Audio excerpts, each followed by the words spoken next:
Mastering Street Signs, a guide to giving and receiving directions. Hello everyone. Today, we're diving deep into the world of street signs. Street signs are everywhere and they are crucial when we want to give or receive directions. They are your silent guide when exploring new places. So let's enhance our English language skills by understanding how to use street signs for directions. First things first, let's make sure we understand what street signs are. They are signs put up on the sides of roads to give information or instructions.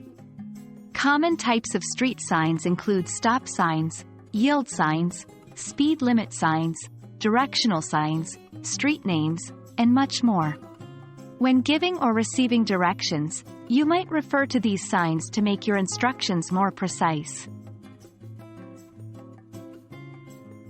When giving directions, using street signs can be really helpful. For instance, you might say, "Turn right at the stop sign," or "Continue straight until you reach the main street" sign.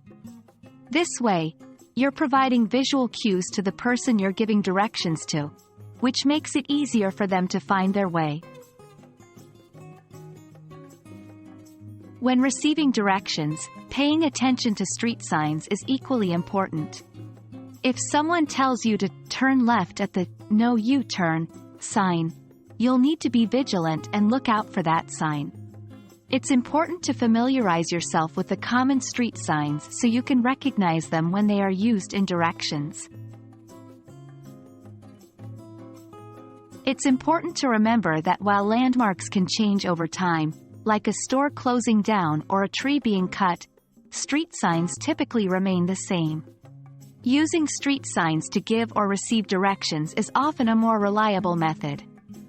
You can say, "Take a right after you pass the Elm Street" sign, instead of saying, "Turn right where the old bakery used to be." Now that we've learned about street signs and their importance in giving and receiving directions, it's time to put our knowledge into practice.